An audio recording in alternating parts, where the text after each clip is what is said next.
kita akan melihat gereja kita, Keuskupan Agung Semarang, dengan arah besarnya menuju kepada 2035, yaitu menjadi bentara peradaban kasih, di mana ditandai dengan suburnya peradaban kasih itu sendiri yang dimasuki melalui 3 pintu. Ada 3 entry point, yaitu sejahtera, bermartabat, dan beriman. Dan itu dilaksanakan dalam tahapan-tahapan, dengan tahap pertamanya yang diterjemahkan dalam arah dasar yang ke-7, 2016-2020 yang hampir berlalu. Kemudian tahap kedua yang segera akan kita masuki, yaitu pada 2021 sampai 2025 dengan Ardas ke-8, dan tentu saja nanti masih ada tahapan berikutnya yang ketiga dan yang keempat hingga tahun 2035.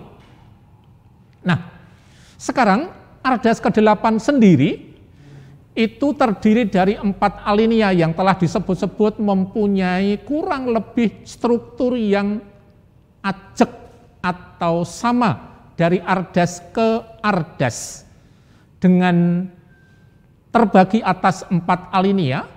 Yang pertama adalah visi, dan itu mengacu kepada visi Rikas, karena memang Ardas ke-7 sampai ke-10 nanti itu didasarkan pada Rikas yang sudah kita miliki sebagai kerangka acuan besar menuju ke 2035. Kemudian alinea kedua adalah konteks, dan ini memperlihatkan sikon nyata di mana gereja berada dan berkarya, situasi dan kondisi real.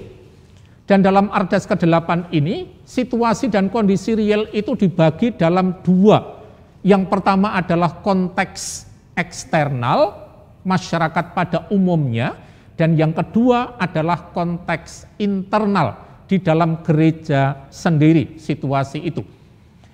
Alinea ketiga sendiri menunjuk kepada strategi, dan ini menunjukkan langkah-langkah pastoral yang harus dilakukan guna mewujudkan atau mencapai visi.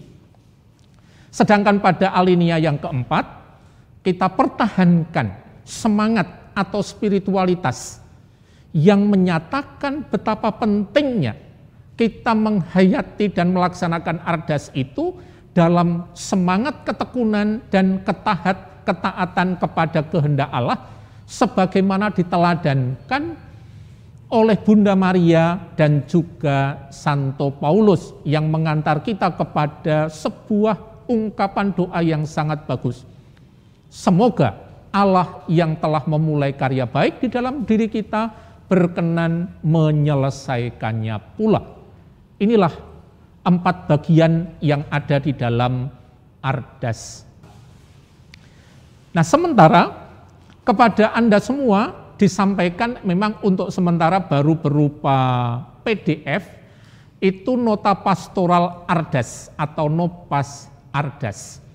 Dengan kerangkanya seperti ini, ada teks promulgasinya, kemudian ada pengantarnya, lalu ada 3 bab utama di dalamnya, dan kemudian diikuti oleh penutup. Ini kerangka Nopas atau nota pastoral Ardas kita. Apa yang saya rasa penting atau perlu saya beri garis bawah dalam teks promulgasi, itu memang ada 1-2 hal yang perlu kita perhatikan bersama. Hal pertama yang saya rasa penting untuk kita baca bersama sekali lagi dan kemudian kita jadikan sebagai pusat perhatian adalah bahwa persatuan dengan Kristus itu mutlak harus terjadi. Agar semangat kekatolikan, semangat kerasulan, dan semangat kebangsaan yang ingin kita wujudkan dapat terlaksana secara optimal melalui penguatan kerjasama dan bersinergi, serta pelayanan yang profesional bagi seluruh pemangku kepentingan dan perangkat pastoral di keuskupan kita. Jadi sekali lagi, persatuan dengan Kristus itu mutlak perlu untuk mengembangkan dan mewujudkan semangat kekatolikan, peningkatan semangat kerasulan dan semangat kebangsaan dalam iklim kerjasama dan sinergi, serta dalam semangat pelayanan yang profesional. Kemudian yang kedua, yang sangat penting juga adalah bahwa kita berjuang mewujudkan cita-cita itu bersama masyarakat Indonesia yang juga sedang bekerja keras mewujudkan tatanan baru kehidupan dalam pelbagai bidang. Hingga hari ini, terutama dalam mengupayakan kesejahteraan yang berkeadilan, demokrasi yang melibatkan atau demokrasi yang partisipatif, dan relasi sosial yang bermartabat. Dan dengan itu kita berharap bahwa cita-cita besar kita, yaitu mewujudkan peradaban kasih, di mana gereja KAS menjadi bentaranya, itu benar-benar dapat menjadi kenyataan.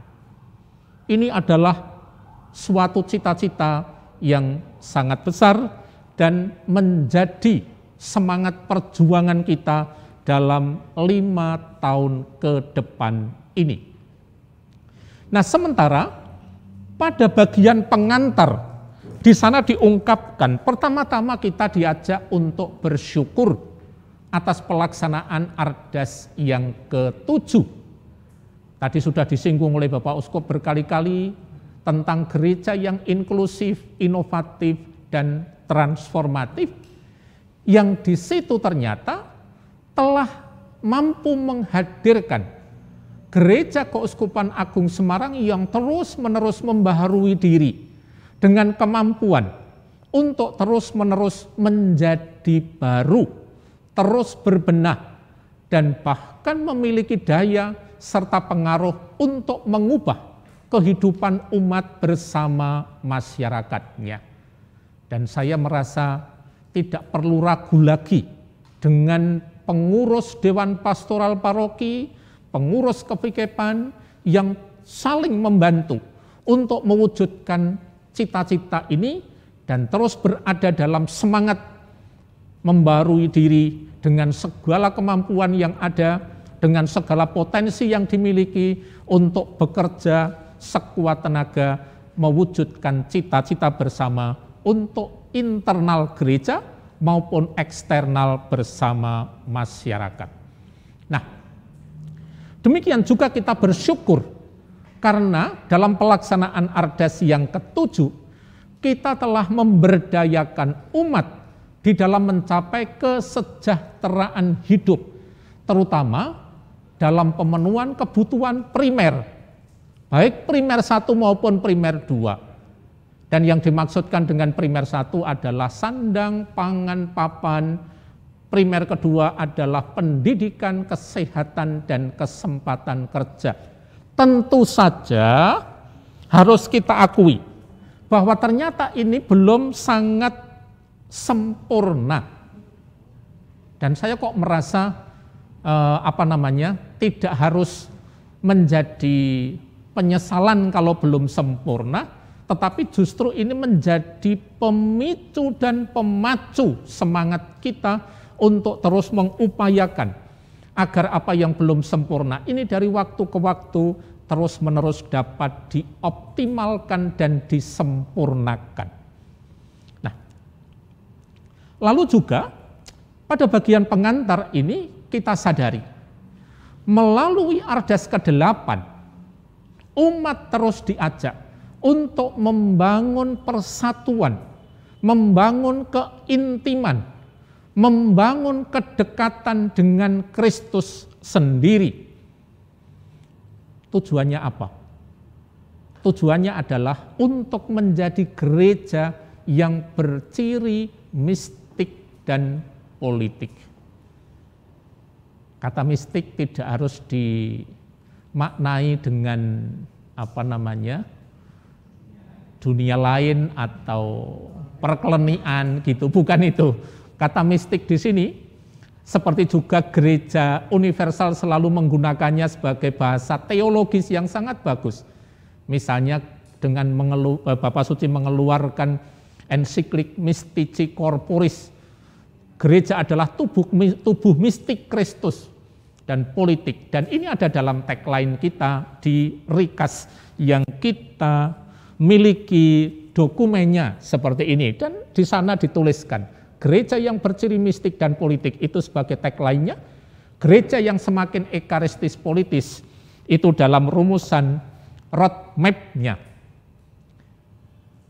Harus ditegaskan, ini bukan dua hal atau dua cita-cita yang berbeda, apalagi bertentangan, tidak.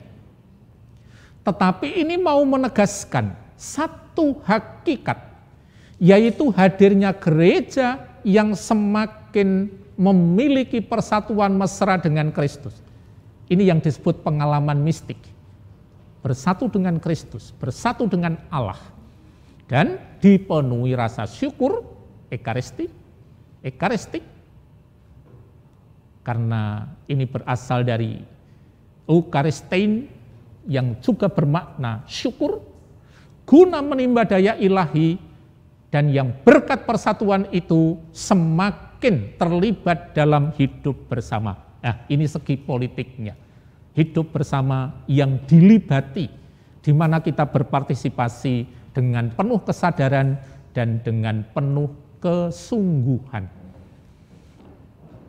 Nah, arah dasar ke-8 ini adalah bagian integral dari Rikas. Maka tadi kalau ada pertanyaan dan juga ya sedikit ungkapan bahwa kok seolah-olah tidak ada keberlanjutan dari satu langkah ke langkah berikutnya. Saya mengatakan ada. Karena Ardas itu merupakan bagian integral dari Rikas. Dan arah dasar ini menjadi tahap kedua dalam perjalanan pastoral menuju cita-cita 2035, yaitu gereja yang mewujudkan peradaban kasih dalam masyarakat Indonesia yang sejahtera, bermartabat, dan beriman. Dan pada tahap kedua ini, umat Allah di Keuskupan Agung Semarang diajak untuk menghidupi relasi yang membuat hidupnya semakin berarti, yaitu relasi dengan Kristus dan relasi dengan sesama yang semakin berdaya. Nah, saudari dan saudaraku yang terkasih dalam Kristus, kita mencoba memasuki bab demi bab dari arah dasar atau dari nota pastoral arah dasar ini. Di mana dalam bab yang pertama, di sana diurai tentang visi, misi, strategi Keuskupan Agung Semarang 2016-2035 yang ada di dalam dokumen Rikas kita. Saya tidak akan membacakan visi, misi maupun strategi, apalagi peta jalannya, semua ada di dalam halaman-halaman ini di nota pastoral kita. Nah, yang ingin saya singgung lebih lanjut, lebih terkait pada huruf E, yang kemudian mulai saya jelaskan dari kata atau dari Rikas ini. Rikas merupakan pedoman arah bagi kehidupan gereja Keuskupan Agung Semarang. Maka kalau kita membaca dalam dokumen Rikas ini, sangat bagus pada halaman 28 dan 29. Di dalam huruf B, di sana disebut Rikas sebagai pedoman arah. Rikas harus dibaca bersama dengan Ardas 5 tahunan dengan pengandaian bahwa Ardas merupakan penajaman Rikas untuk periode 5 tahun. dan di dalamnya terdapat keinginan, cita-cita jauh ke depan, dan hasil atau outcomes yang dibayangkan bisa dicapai dengan segala penandanya yang disebut dengan istilah milestones. Nanti kita perdalam juga sore hari macam-macam outcomes dan milestone yang ada di sana. Lalu ada visi misi dengan strateginya, peta jalan, buku Rikas dan sebagainya. Nah, keterkaitan Rikas dan Ardas bisa digambarkan dalam skema seperti ini. Rikas 2016-2035 dengan 4 tahapannya, dan setiap tahap itu terdiri dari 5 tahun, maka diterjemahkan dalam Ardas 7, 8, 9, dan 10. Nah, keduanya, artinya Rikas dengan Ardas ini, memiliki keterhubungan, kesinambungan, dan keberlanjutan. Dan yang kedua catatannya adalah, di dalam Ardas, Rikas menjadi lebih implementatif dan ditempatkan dalam konteks hidup nyata, baik hidup gereja maupun hidup masyarakat. Ini keterkaitan antara Rikas dan Ardas. Nah, sekarang kita lihat bagaimana keterkaitan antara Ardas ke-7 dengan Ardas ke-8 yang segera akan kita selesaikan pada tanggal 31 Desember ini, dan yang akan segera kita mulai pada tanggal 1 Januari 2021. Ardas ke-7 itu meletakkan dasar yang kokoh pada gereja umat Allah Keuskupan Agung Semarang yang mencita-citakan peradaban kasih dengan mengembangkan semangat inklusif, inovatif, dan transformatif. Nah, sekarang menuju kepada Ardas ke-8. Ardas ke-8 boleh dikatakan ini menjadi penerusan, melanjutkan, memperluas, meningkatkan capaian dan dampak 5 tahunan dari arah dasar ke-7. Dan yang kedua tentu ini mencita-citakan gereja yang bersekutu, gereja yang semakin ekaristis, dan gereja yang berbuah di dalam kasih. Jadi sungguh ini merupakan satu keterkaitan antara Ardas yang ke-7 dengan Ardas yang ke-8. Tidak terpisahkan. Maka pasti ada kelanjutannya. Nah, pada bab yang kedua, arah dasar KAS yang ke-8 2021-2025 ini kita dapat melihat di sana seperti ini. Latar belakangnya seperti apa, pengembangan tagline, roadmap-nya, kemudian teks Ardasnya, dan seterusnya. Nanti ada beberapa slide yang saya lewati karena bisa dibaca sendiri, tetapi yang penting kita melihat penyusunan Ardas ini dilatar belakangi juga oleh yang namanya prediksi yang ada di dalam dokumen Rikas kita, juga asumsi dan risiko yang terurai di sana, tetapi tidak dilepaskan dari konteks khusus, di mana konteks itu adalah keseharian kita yang konkret saat ini.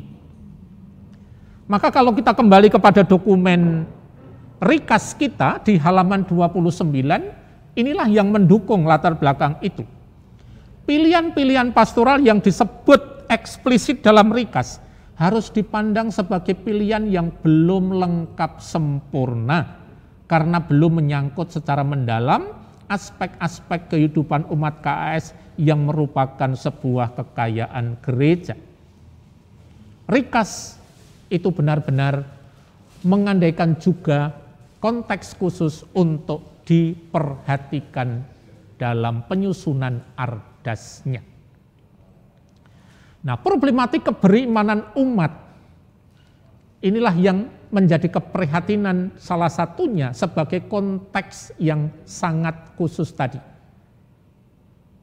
Paus Benediktus dan Paus Fransiskus menengarai betapa sekarang ini semakin menguat yang namanya sekularisme, materialisme, dan konsumerisme, serta pengaruhnya terhadap kehidupan beriman umat.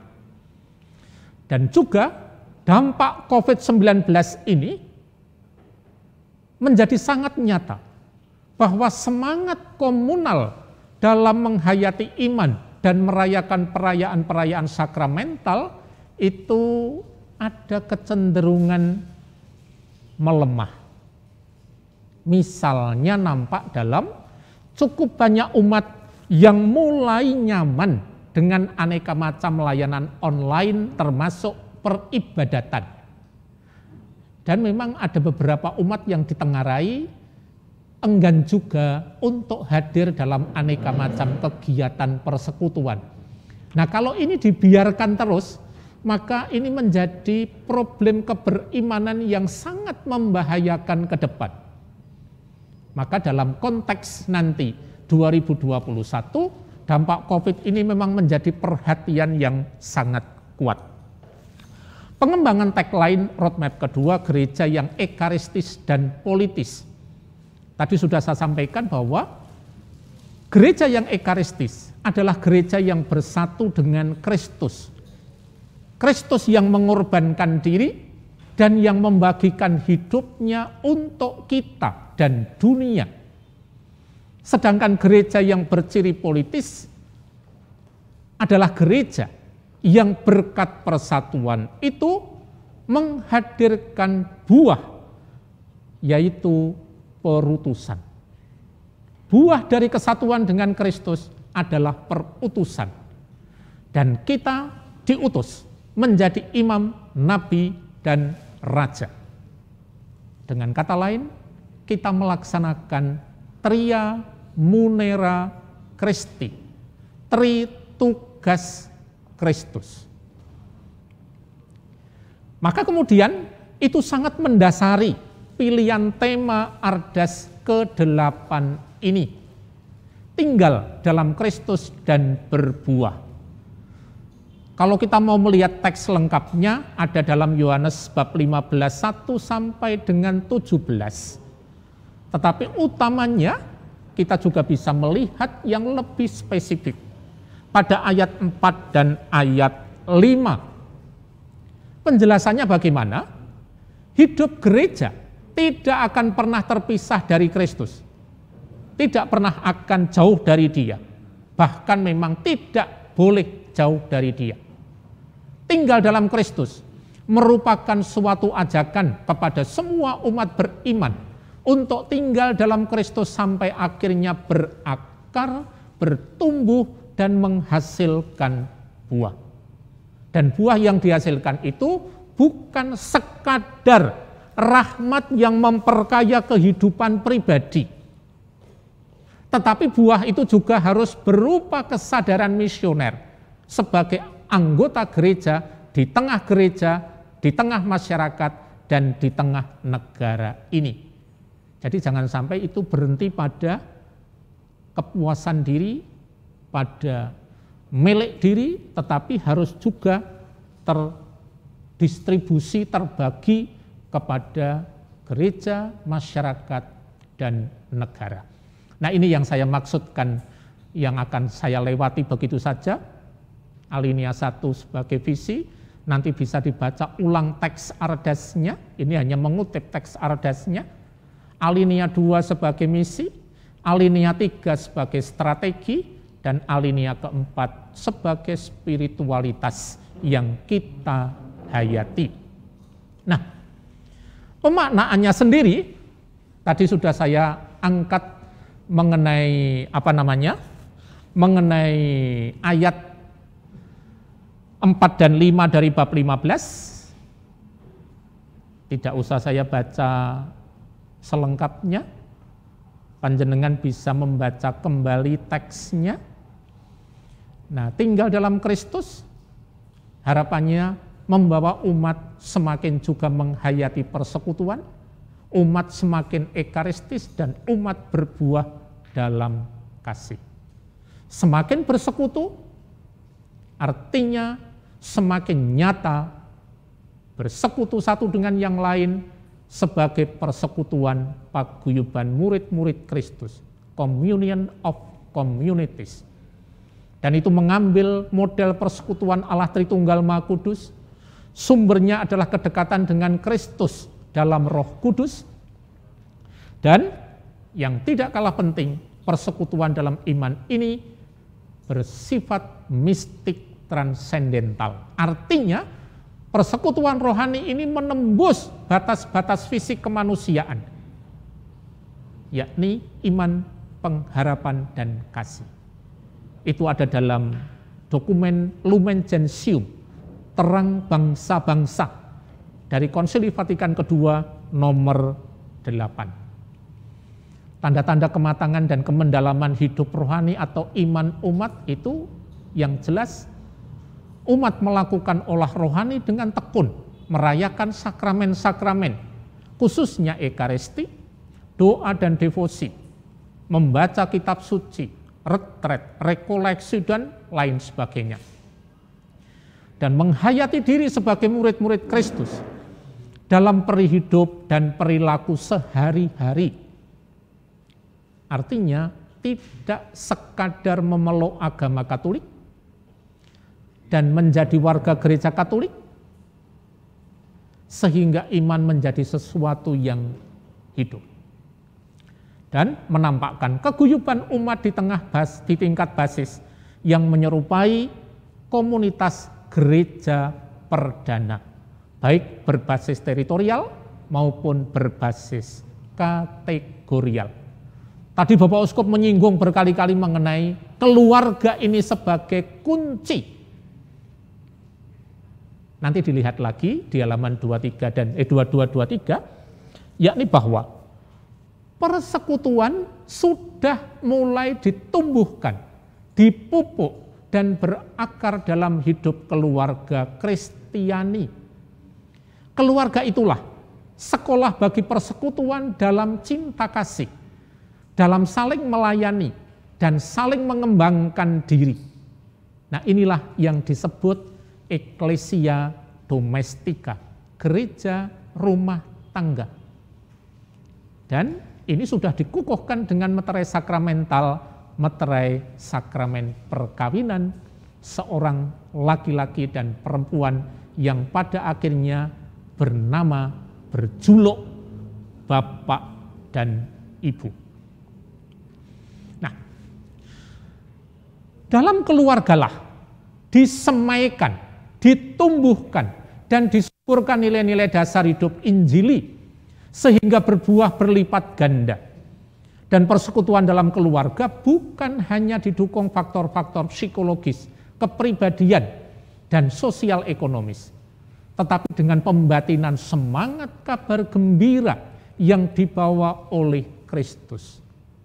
Ini ada dalam Familiaris Consortio yang sudah sangat kita kenal. Nah, di sana kemudian kita diingatkan bahwa dalam menjalankan artis itu ada pelayan umat baik tertahbis dan non-tertahbis. Para romo yang ditahbiskan, para diakon tertahbis, kita mempunyai mandat melayani dan merawat persekutuan tubuh mistik Kristus. Maka kita wajib menghayati semangat kerjasama. Dan yang kedua, kita mempunyai mandat untuk mengajar, menguduskan, dan menggembalakan, serta menjaga persekutuan umat beriman agar semakin kokoh dan berbuah. Maka ini harus diingat betul oleh kita para tertahbis. Sementara itu kaum awam dalam perannya masing-masing yang sangat khas ikut menyemarakkan dinamika persekutuan umat Allah ini. Ada dokumen-dokumen gereja yang sangat jelas menggarisbawahi tugas dan peran serta tanggung jawab ini. Dan kita perlu menghayatinya menghayati spirit sebagai pesiarah, menghayati spirit pesiarahan, menjadi persekutuan yang berziarah menuju kepada kesempurnaan. Artinya kemudian juga tidak membeku dalam kemapanan, atau menjadi stagnan, atau menjadi mandek dalam zona nyaman, atau comfort zone. Terbuka terhadap pembaruan dalam bimbingan Roh Kudus. Dan tentu saja selalu dikatakan sejak dulu dalam arah dasar sebelumnya, PK terhadap tanda-tanda zaman melalui penegasan bersama dalam roh. Baik itu communal maupun spiritual discernment. Dan semuanya itu harapannya bermuara kepada communio sanctorum, persekutuan para kudus, komunitas yang dikuduskan dan diselamatkan oleh daya Kristus sendiri. Semakin ekaristis, dan umat yang berciri ekaristis adalah umat yang menyatu erat dengan Kristus. Tetapi ingat sekali lagi, kesatuan itu bukan hanya dirasakan di level individual atau pribadi, melainkan kesatuan itu harus berdampak dalam kehidupan bersama. Bahkan pada akhirnya, Yohanes Penginjil pun menyatakan, menghasilkan buah pemuliaan bagi Bapa. Yesus bersabda, Bapakku dipermuliakan, yaitu jika kamu berbuah banyak, dan dengan demikian kamu adalah murid-muridku. Maka kalau hidup kita tidak berbuah, sepertinya kemudian Yesus harus mengatakan, kamu tidak layak untuk menyebut dirimu sebagai muridku. Wong uripmu orang ngetok kewoh. Nah itu. Nah, arah penguatan hidup rohani kemudian ke arah agar jangan sampai hanya menaati aturan keagamaan secara tanpa cacat. Tetapi juga harus benar-benar menjadi pergulatan untuk menyatu erat dengan Kristus, yang juga berarti ikut terlibat dalam seluruh misi dan penebusan Kristus. Nanti bisa kita dalami dan lihat pengalaman para murid atau pengalaman para rasul. Maka bukan konsumtif, tetapi harus produktif. Bersatu dengan Kristus, tidak dihayati secara konsumtif, dinikmati sendiri, dihabiskan sendiri, tetapi diarahkan kepada gaya hidup yang produktif, yang berarti aktif ambil bagian untuk bergerak keluar, menyebarkan kabar gembira. Jangan sampai kehidupan batin kita terbelenggu oleh kepentingan diri sendiri. Itu dikatakan dengan sangat jelas oleh Bapak Suci Fransiskus dalam Evangelii Gaudium artikel kedua. Wah, ini memang memakai masker ini menjadi sangat tidak enak. Maka terganggu sekali. Mohon maaf kalau saya harus naik turunkan karena ternyata di bagian mulut ini penuh keringat itu. Ini. Lah saya tuh pakai karena di ruangan ini ada banyak orang, maka saya harus taat kepada prokes atau protokol kesehatan. Berbuah kasih. Berbuah adalah pasangan dari frasa bersatu dengan Kristus, menunjuk dua aspek gereja yang hidup, yaitu aspek internal dan aspek eksternal, ad intra dan ad extra.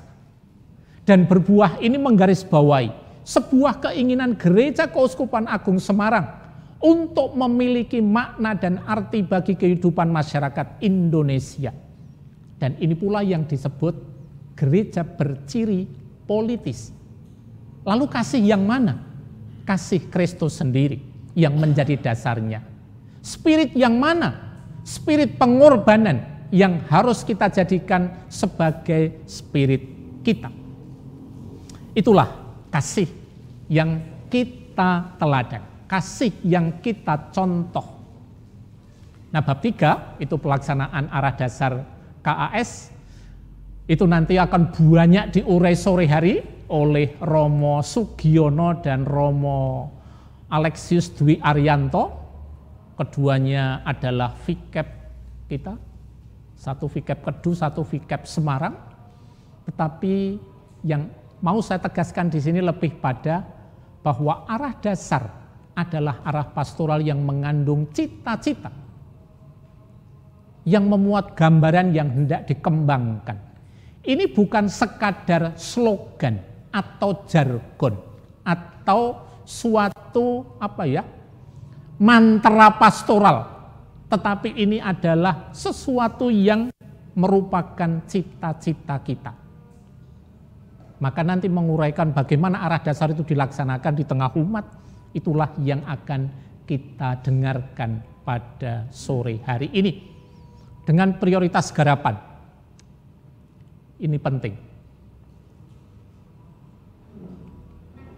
Lalu bukan pilihan atau bukan tawaran, bukan pula menunjuk pada tahapan dalam pelaksanaan, tetapi prioritas garapan ini adalah 5 hal yang akan dikerjakan dan dilaksanakan selama 5 tahun ke depan. Ini ada paradigma baru, bukan fokus pastoral tahunan. Mengapa? Ternyata fokus pastoral tahunan itu dinilai cenderung membatasi ruang gerak dalam penyusunan program-program pelayanan. Dan biasanya memang fokus tahunan itu baru dirumuskan menjelang akhir-akhir tahun dan kemudian menjadi rencana tahun berikutnya. Maka di tahun 2021-2025 ini yang akan kita laksanakan adalah perspektif baru dengan menjadikan 5 prioritas garapan sebagai garapan selama 5 tahun perjalanan dari Ardas ke-8. Nah, ini prioritasnya dan masing-masing nanti akan diuraikan dengan baik pada sore hari. Ini hanya kembali menegaskan dalam skema dan dari situ menegaskan yang saya tulis kuning ini menjadi garapan secara simultan. Artinya bersama-sama. Siapa pelaksananya? Pelaksana Ardas pertama-tama adalah golongan ini. Hierarki klerus. Kedua kaum awam. Ketiga kelompok hidup bakti. Kalau ini mau digolong-golongkan. Atau juga badan pastoral ini yang bertanggung jawab. Ada Dewan Pastoral Keuskupan, ada Dewan Pastoral Kevikepan, Dewan Pastoral Paroki, PGPM, Badan Gereja, lalu ada unit-unit pengembangan, dan pada akhirnya umat Allah Keuskupan Agung Semarang. Dan bagian penutup itu hanya mau menegaskan ini para saudara, merupakan landasan gerak sekaligus pedoman penunjuk arah, mengurai tentang cita-cita yang hendak diwujudkan, menjadi tanggung jawab seluruh umat, memiliki 5 prioritas garapan, dan pada akhirnya hanya akan terlaksana atau berhasil kalau seluruh umat Allah Keuskupan Agung Semarang bersatu dengan Kristus dan terus-menerus menimba daya ilahi untuk merealisasikannya. Nah, gerak pastoral 2021 yang paling dekat itu konteksnya adalah pemulihan dari dampak pandemi COVID. Dampak bagi iman, dampak bagi ekonomi, dampak bagi pendidikan dan keluarga. Ini konsekuensinya perlunya penguatan baik katolisitas, apostolisitas, penguatan basis ekonomi maupun keluarga dan lembaga. Dan ingat, konteks COVID itu lokal, nasional, regional, bahkan mondial. Maka yang terakhir ingin saya katakan, mari kita tingkatkan kompetensi dan kapasitas imam dan perangkat pastoral. Kita perkuat jejaring kerja. Dan pada akhirnya kita perkuat juga kerjasama seluruh perangkat pastoral. Agar tadi bahasa yang sempat Romo Andreas rumuskan dengan ego sektoral itu jangan sampai muncul lagi.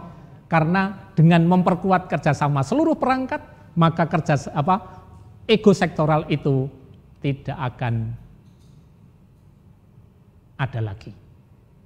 Matur nuwun, berkah dalem.